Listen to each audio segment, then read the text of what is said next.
What's going on, guys? It's Nick here, back in the video, part 3 of our draft strategy series. We're going over like roughly the middle. So we did the 101, 104. We're going over 107 today, that general range, just kind of talking about different strategies you can implement in drafts from this spot. What I want to go over today is hero RB versus robust RB. So for those of you who don't know, very simple terminology there. Hero RB is picking one running back as your hero. It is usually a round 1 or round 2 running back. It can be round 3 this season if you choose Derrick Henry there. We're at 307. We probably aren't going to end up with Derrick Henry in any of these builds. I'm going to show you a round 1 hero RB. We're going to do that, then compare to robust. Robust means you've drafted 3 running backs in the first 5 rounds. I would say common in a robust RB build to do rounds 1 and 2, and then that third one can kind of come anywhere in rounds 3, 4, or 5. We are probably going to have to force the computer to like give us maybe some of that value, but we'll see. Maybe it'll happen naturally, and it'll just depend which one I do first based on how the draft kind of goes. Again, what we're doing in this one is we're analyzing or like using the data I analyzed based on 2 million teams. So 1 million teams from ESPN, 1 million teams from Sleeper. How did those teams do? We're specifically looking at this one, which is half PPR, and then your classic format. 2 running back, 2 wide receiver, 1 flex spot. Analyze what was optimal drafting positions at what portions of the draft. How has that been optimal in recent years? And just trying to like be in those ranges throughout these drafts. So if you haven't seen any of the videos, it'll make sense in a minute. So anything is fine in round 1. You're just not going quarterback, not going tight end. I think everyone kind of understands that. So again, we're going to start off with could be hero, could be robust, whichever one kind of happens naturally. Looks like a big running back run before we can end up doing robust. So this first one will probably end up being hero, but we shall see. So like I said, you can do anything that you want in round 1. There's nothing that's like overly negative or positive. You can do anything you want in round 2, nothing overly negative or positive. Again, besides quarterback or tight end. Don't be drafting those 2 in the first rounds of a 1 league. So we get into round 2. Etienne, Henry, top guys on the board. We have Breece Hall. We missed out on Saquon, Gibbs, and JT. Those are the 3 that I have listed as, the ideal targets in this general round 2 area. Obviously, if we were at the beginning, we'd have different targets because we know they're really not going to make it to our spot. But for right here, we miss out on them. So this will probably be a hero RB build. So you look at that, you say, okay, we missed out on those guys. We'll probably just go to our top ranked wide receiver. Top ranked wide receiver, as you've heard in some of the other videos, is barely Drake London. But we've been getting Drake London, in this general range. He's not going to make it back to us, but, something I would say is when you're doing a lot of drafts, I have Marvin Harrison Jr., 0.8 points behind him. He's higher by ADP. You never want to just lock in on a player and end up with like 80% Drake London, because if you had Drake London, kind of how high I have him, you're going to end up with him here. If you draft here, you're going to end up with him here, here, here. You're just going to get him in all of these spots. And you don't want to have an 80% stand on someone that you have projected for 0.8 more points over the entire season. That is literally 8 yards. That is a one reception for 3 yards, right? Basically tied. So you want to kind of flip-flop there. We will flip-flop for this video. We will take Marvin Harrison Jr. But again, don't look at the rankings and be like, oh, you have Drake London first. You kind of flip-flop when they're that close. Just grab, different amounts of different players. So round 3. Again, not looking too much into what's optimal here. It does not grade out as optimal taking 3 running backs in a row. We didn't do that, so we're fine there. Basically starting in round 4. We'll kind of go into those general ranges, but we can do anything here. Typically, I would only be targeting maybe Sam Laporte at tight end, but no other tight ends. He's gone. Kelsey and Laporte are gone. Maybe Josh Allen, but I prefer Josh Allen at like the very tail end of 3 and round 4. He's gone, so not going there. So again, no tight end, no quarterback. At running back, I have written down Henry, Kyron, and Achane. All those guys go off the board in round 2, and then there's kind of a drop off. Jacobs goes, but then the rest of round 3 was all, tight ends, quarterbacks, and wide receivers. So running back off again. Again, one of these builds we wanted to end up being robust. One we wanted to end up being hero. For hero, you wouldn't be going back to running back. Like, you would be taking a pretty long break at this position. So look at our top wide receiver. Top wide receivers in the rankings are Nico Collins and Deebo Samuel, as we have gotten to in these other videos. I guess should I just do the flip-flop again? We've been flip-flopping Deebo Samuel. Why don't we do that? Hold on. So one thing I'll say, you do these flip-flop, it doesn't matter for like Arizona, right? There's really no other wide receiver in Arizona besides getting to like Zay Jones super late. I will say with Nico Collins, I like Stephon Diggs. I like Tank Dell. And so I'm less likely to play the flip-flop game with Nico because I know, or I guess on Underdog, I'm more likely to do it because I want that stack. In a regular redraft league, that's what this is.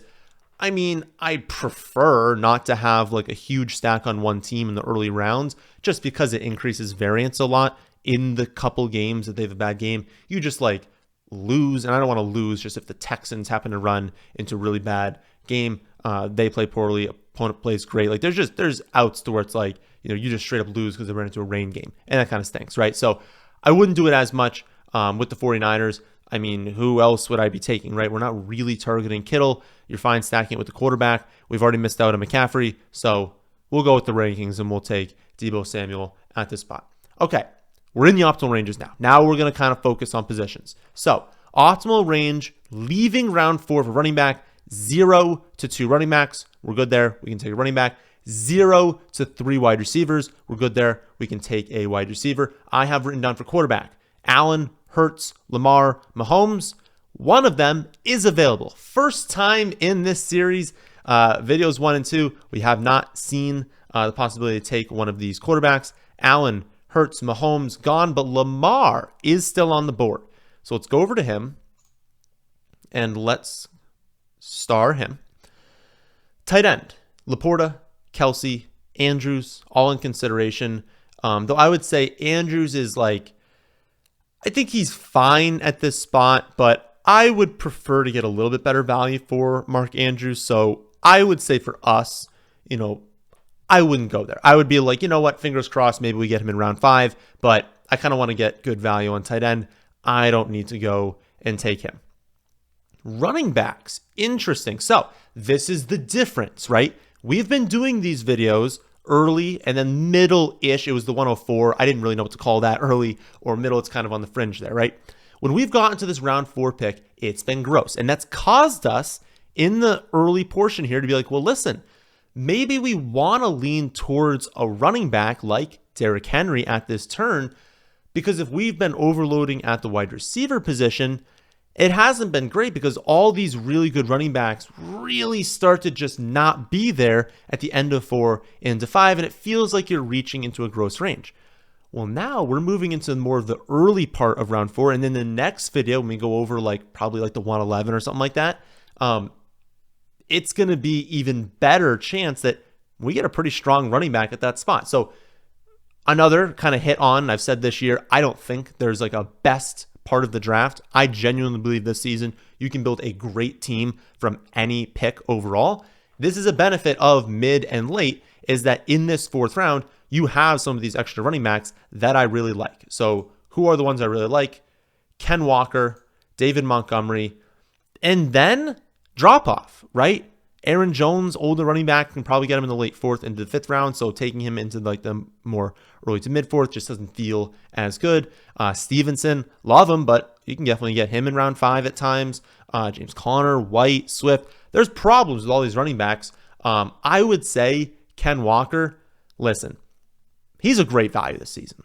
He is obviously a good running back. Yes, they're going to throw the ball a little bit more. That's just probably going to make them more efficient, more potential for touchdowns overall. I don't know. I really like him as a player. I've probably been too off on him, I hyped up Charbonnet obviously a lot last season.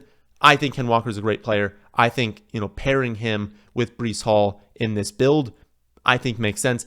Is this a true hero? No, probably not. But I feel like when you get into this range, this is a good spot to take running back. And who knows? This could end up being the robust build, right? It is dependent on the first 5 rounds. Hero has 1 running back in the first 5. Robust has 3 running backs in the first 5. We'll see what happens in round 5. Maybe this turns into that build. But I think regardless of what you call the build going in, I think you kind of have to take Ken Walker here. So we'll consider other players, but if you went over to wide receiver here, I like Devonta Smith. I like Cooper Kupp. I like-ish Amari Cooper. Stephon Diggs, Neighbors, Tank Dell. Kind of crossing off all these players. I think we can get one of them in round 5. And if not, it probably means we can get one of the solid running backs. So personally, I think even though, yes, Lamar is there, I think you got to just go with, Ken Walker at this spot. I think the value is pretty good to get him. So let's take Ken Walker. After that pick, we enter round 5. Optimal. So another bell for us. Robust RB is not optimal. It does not grade as optimal. Optimal is in those first 5 rounds, only having 2 running backs. Once you exit the 6th round, it's okay to have 3, but it is not optimal to take 3. Unfortunately, we cannot test it looks like, because, we can with Swift, but it would have been nice if we didn't have this huge running back go after us. Jones, Montgomery, Stevenson, Najee, Connor, Mostert, and then Zamir right before. So I will consider forcing the computer to take a different pick just so that we actually can break down these different strategies in this video and kind of see, what we like at these spots. So I might force it to give us but we'll see. We'll kind of see how things are looking. No, maybe it won't. Cooper Kupp is still there. And for as much as I've talked about, I've talked about obviously Nico Collins. I've talked about Puka a lot this season, how I think he's the new number 1. We are in the mid to late 5th round. Cooper Kupp is a pretty darn good wide receiver. I do think that Tank Dell is in the discussion there. Still have Cooper Kupp ahead of Tank Dell, ahead of Zay Flowers, ahead of T. Higgins, Amari Cooper. Kupp's a pretty good pick at this spot. Lamar is gone. Trey McBride is gone. So far, my notes for round 5, again, 0 to 2 running backs, 1 to 3 receivers. So we're good taking the receiver here. Top 8 quarterbacks. So, good value, honestly, the quarterback position at this spot. And then top 5 tight ends. But it looks like, so we would have options. If we wanted to go, it was top 6 quarterbacks. But still, if we wanted to go with Stroud, Richardson, or Mark Andrews still there, Dalton Kincaid still there. You go with Andrews over Kincaid, in my opinion. Another reason, right? When we talked about the early, we hated this range. We just felt forced to take players in this range. I don't know. We're getting into this spot. I feel like right now I would have loved a late 1st round pick because I have starred Andrews, Kincaid, Stroud, Richardson. Not really loving with the running backs, but Tank Dell and Cooper Kupp. There's a lot of players I'd love at this spot. I wish I could trade back, because I feel like a lot of them are very similar. So who do we think we should take? Well, for wide receiver, highest ranked again is Kupp. I have Andrews behind Kupp. I have Richardson and Stroud behind Andrews. So yeah, I don't think you'd take the quarterback at this spot. You'd also hope maybe one of them falls to you. You've got 2 teams right here who've already taken a quarterback. No one's going to take Mahomes and Jalen Hurts, so we don't have to do anything there. So we won't take quarterback. I think this is a phenomenal spot to take Mark Andrews, but it's also the ceiling you're unlocking by taking Cooper Kupp as your 3rd wide receiver. Also kind of considering that Marvin Harrison Jr. is a great prospect, but would I be shocked if he started off a little bit slower than we're hoping for? No. Maybe having that 3rd good wide receiver makes sense. So I think the move is to take Kupp and cross our fingers. One of those 4 quarterback tight end combos are there at our next pick. I don't know that they will be, but we'll see. My only hesitation is Tank Dell. If I knew Tank Dell was going to be there in round 6, would it be better for me? Because Mark Andrews is not making it to the next pick. Would it be better for me to take Mark Andrews and then hopefully Tank Dell, or secure Cooper Kupp, who, what's the difference in the projection between Tank Dell and Cooper Kupp? It is 3 points over the whole season. So take a 3-point hit, probably get Tank Dell and match it with Mark Andrews, who I really like this season, or cross your fingers, take Cooper Kupp, hope that one of those guys is there at the next spot. I feel like that's actually the worst choice.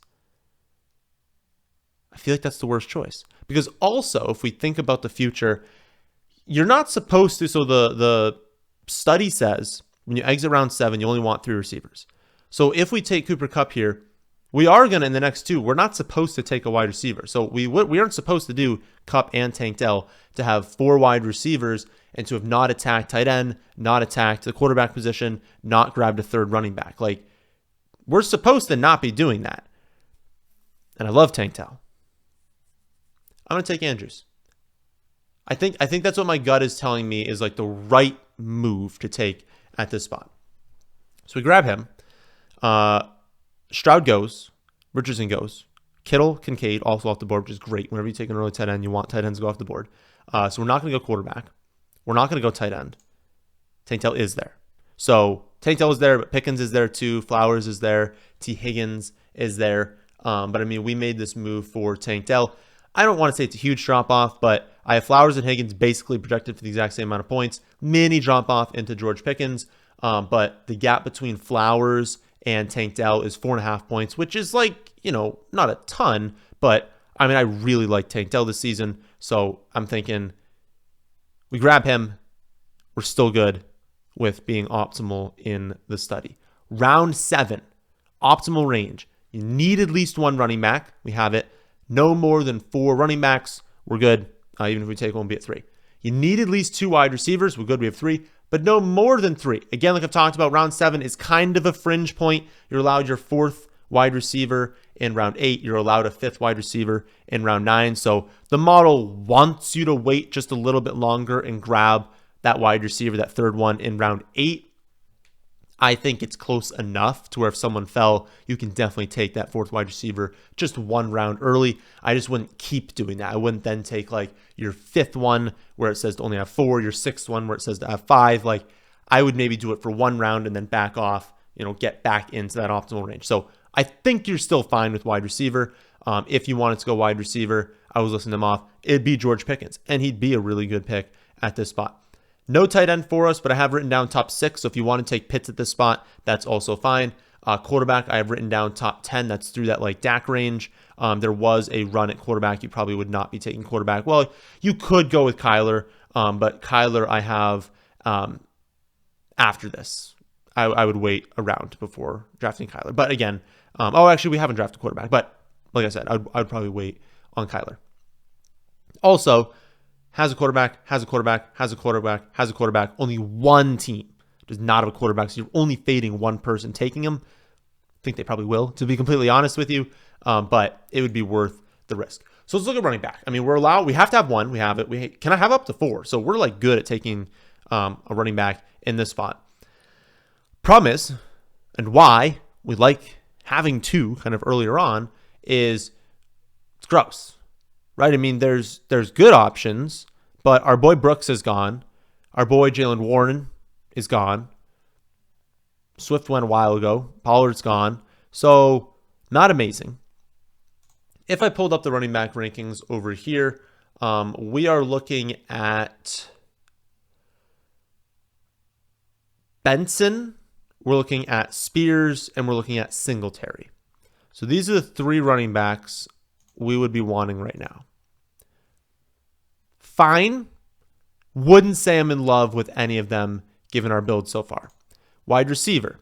Again, not optimal, but I don't think the end of the world if we wanted to draft a wide receiver. And I do really like Pickens. I want to see what's the drop off between, Pickens to McLaurin is nothing. They're basically the same pick. Hollywood is gone. Okay. Christian Kirk is gone. Jaden Reed is gone. Ridley. Okay. There's an okay drop. I wouldn't say it's crazy. And I wouldn't take Ridley at this spot, having Pickens and McLaurin on the team. Somewhat hesitations as well with McLaurin, just given the unknown that I have right now with the Ayuk situation. And just given that, the hype right now is around Commanders. Again, I have to record this a decent amount earlier than the video actually goes up. I just wouldn't end up going with McLaurin at this pick. So Pickens, or we go to running back. Given the drop-off I have at these running backs is, 0.1 points from Benson into Singletary, and Benson I think is going to be there at the next pick. I think the optimal move is foregoing the optimality of taking the wide receiver here. Take receiver, get a running back at this next spot, which only one of them is left, and it is Trey Benson, the one that we had ranked the highest. And I think you take Trey Benson unless we wanted to go quarterback. So Kyler's still there. Okay, interesting though, all of these teams have taken a quarterback. Because someone kind of reached for Justin Herbert, everyone at this turn has already taken it. We could and should probably risk it. Yes, a team could double dip on Purdy and Kyler, Love and Kyler. I would say it would be weird. It would certainly be suboptimal. So you'd have a team that was just not drafting correctly. If we end up missing on Kyler at the next pick, I think it'd be fine. But I feel like you take Benson. If you can get Benson and Kyler, you're humming, right? Like that's a really good start. I think you just go for that. Yeah, I think you just go for it and you say, you know what? If someone really wants to draft a second, okay, they don't. Nice. If someone really wanted to do that, it's like, sure, go for it. But that's not the correct move. Okay, nice. So we take Kyler. This is working out. Everything is working out beautifully for us. So again, going through the team, running backs, Breece, Ken Walker, Trey Benson, thinner at the position. We're in round 10 at this point. We need to exit this round with at least 3. We have 3. We can have up to 4. So we're good. We're still in the optimal range. Wide receiver, 4 to 6. We have 4. So we need at least 4 exiting. We're good. We're at the minimum for both of these two. So we want to kind of pick it up soon with these positions. And we will because we have our tight end quarterback at this point. We can have up to 6. So at this point, we're good with wide receiver. We can kind of hammer wide receiver as much as we want. Running back, honestly, the next round is about to open. It's up to 6. So we honestly, at this point, don't even need to worry. At this point, we're going to be optimal no matter what. We can take running back. We can take wide receiver. It truly does not matter at all. So just go with your favorites. I would say, given where we are in the draft, my personal lean would probably to go towards wide receiver. I know we have really strong wide receivers. But this is almost like it's like hero RB light. And maybe this is like, technically, we get caught up in this terminology. Hero RB, robust RB, optimal, which is 2 in the first 5 rounds. Optimal probably is the correct way to build. It is literally graded out as optimal, having 2 in the first 5 rounds. But I would say this is like RB0 or hero RB light, because like we only do have those 2. And then like having round 8 rookie backup Trey Benson as your 3rd, we are effectively in the spirit of hero RB right now. Like we still need Hall to be our hero. And I think when we go back, like we'll test out robust and just kind of see how that one looks. So given that we're doing that, like it is still good for us to kind of draft some of these running backs that we feel good about, because like we feel better about our wide receivers.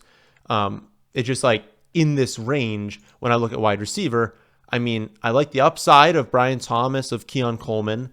I kind of do see a drop off after that into the rest of these dudes. So those 2 would be in heavy consideration. You go over to running back, not in love with Gibson, but like Dowdle, Kendre Miller, Lloyd, Jalen Wright, like, some of these just really high upside handcuffs that I know I'm not going to start early on, but I have this hero in Breece and I have Ken Walker, who I feel good about.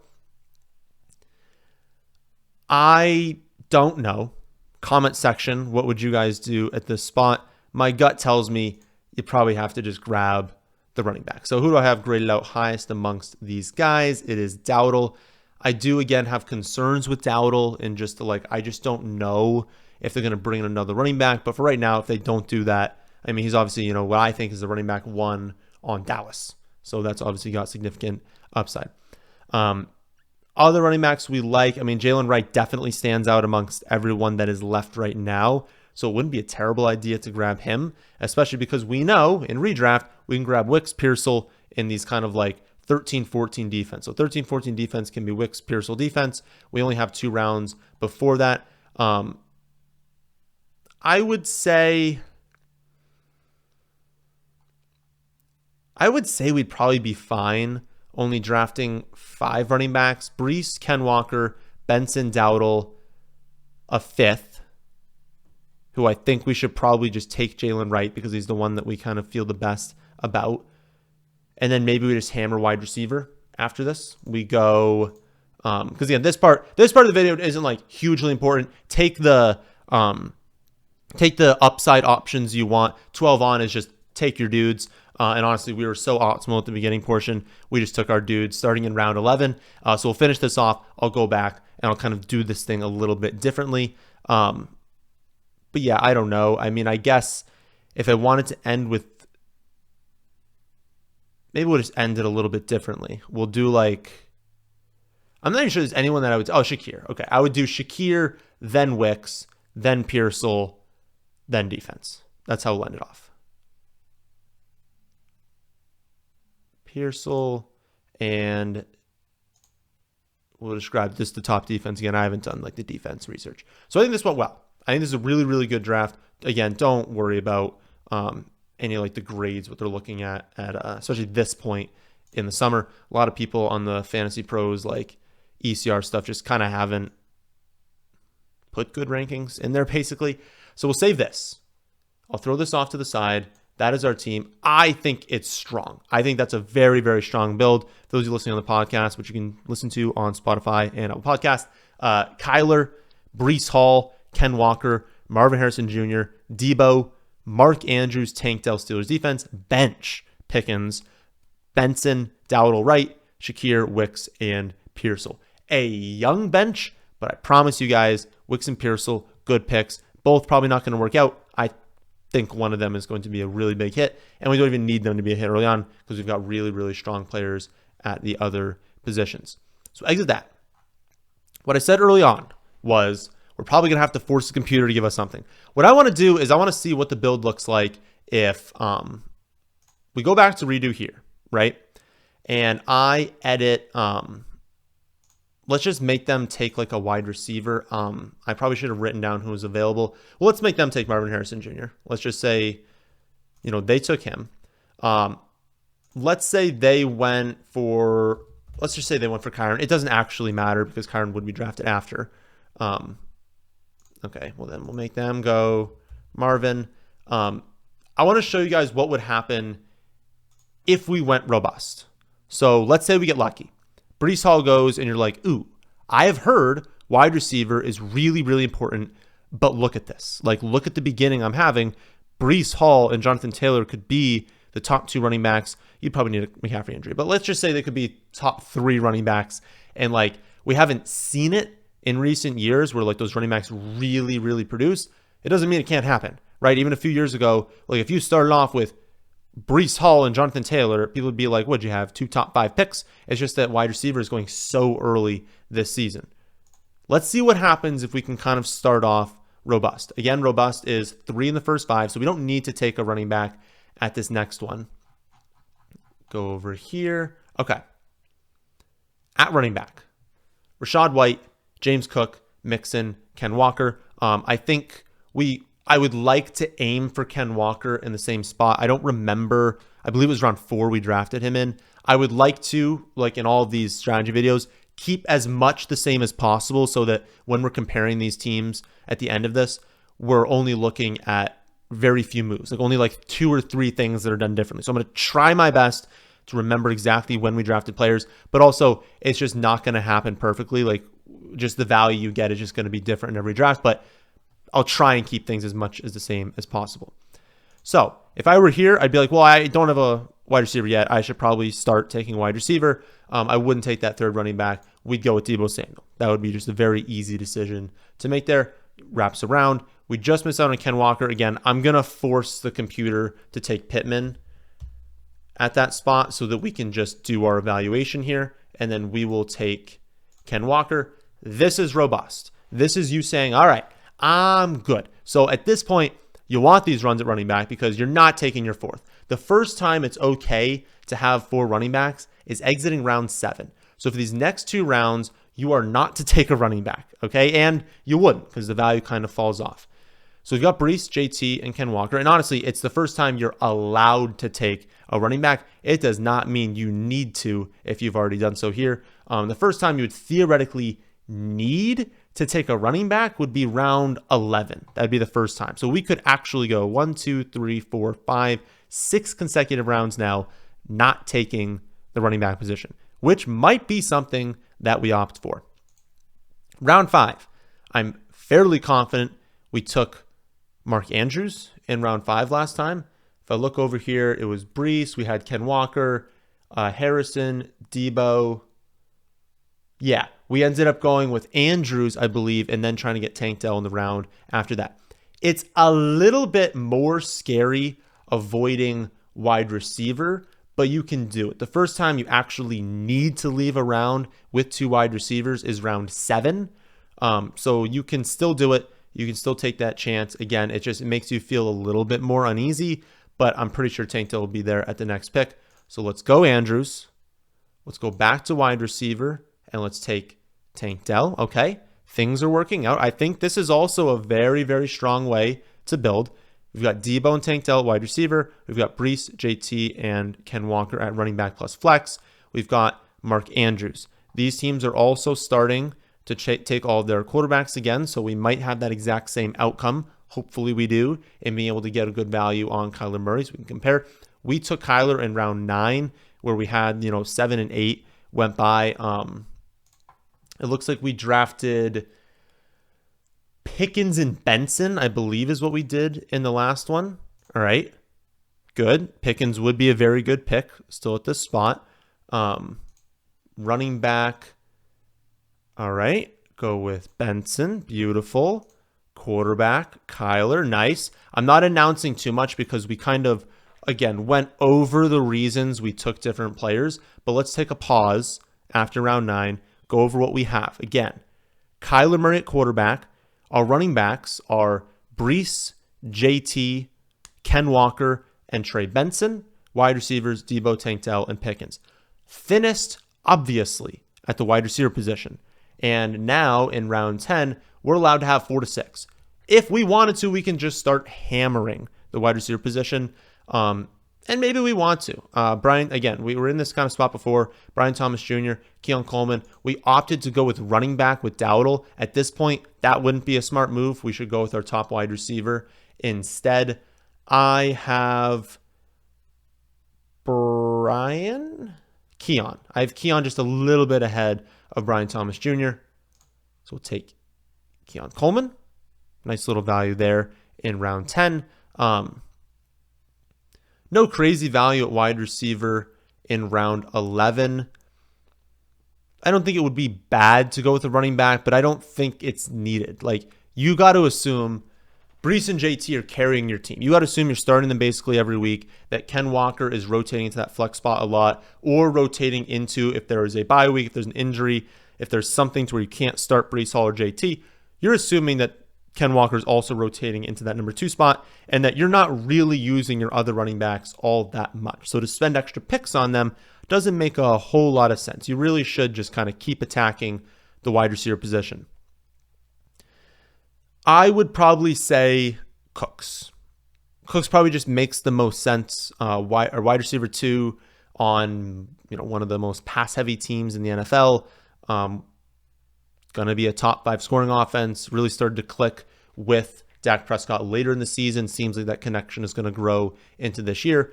So I would say you take Cooks. I would say you take one more running back here, and then you finish it off the same way we always have. So I would say your favorite between Marshawn Lloyd and Wright. We took Wright in the last one, so I think we should probably just do that again in this one. So we'll take Jalen Wright, and then we'll close it off the same way as before, and then we will compare the teams. I feel like both these teams, regardless of what their grade is giving us, I feel like both these teams really worked out nicely. Again, I like semi-cheated to get this build that we have here, but for comparison's sake, I think it's good to do that comparison. So a much better grade for, let me just pull this up, make sure you guys, I believe you're going to be able to see this, but just in case, I'll put it more like right here. My guess is you can see that a little bit better. Okay, comparison. Team on the left is our quote-unquote hero. I'm still going to call it a hero even with Ken Walker, but it's our quote-unquote hero team because we kind of abandoned it for a while after that. Team on the right is robust, easily. So, first team. We'll say we drafted the first one compared to the second one.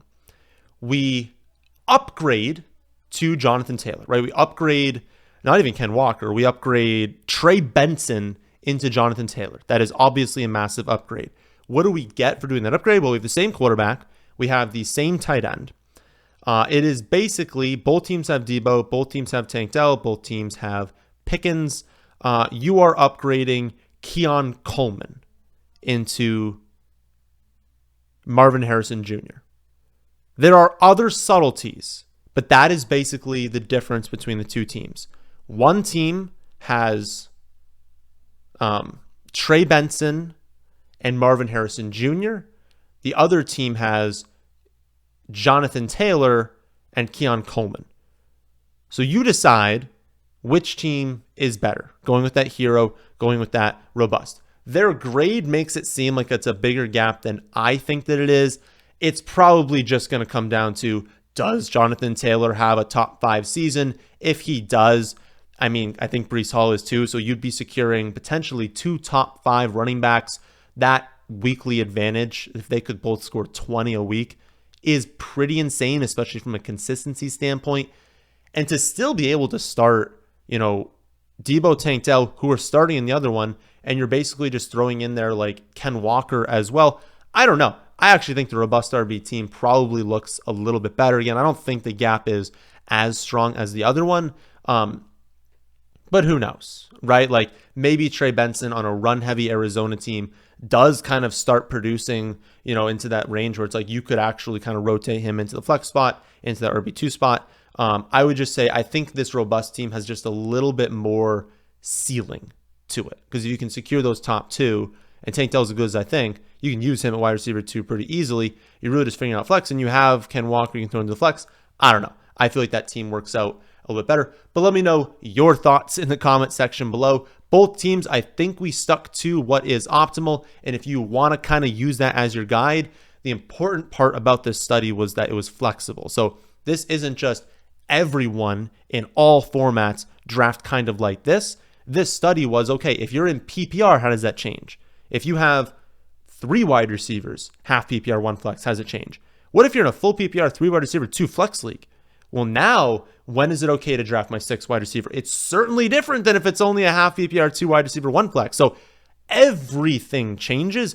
I felt like this was good to show you guys kind of how to draft looking at that, but all of that data is on the website, thefantasyfootballadvice.com, if you want to go and take a look at that. So next time, we'll probably do the 111. I think that's what 111 or 112, whatever I'm feeling kind of in that day. That'll come out, I believe, on the following Monday. But yeah, if you guys watched this far, please hit the like button. Really appreciate it. Really helps me out. And while you're down there, hit subscribe, hit the bell icon so you don't miss out on any of these free videos.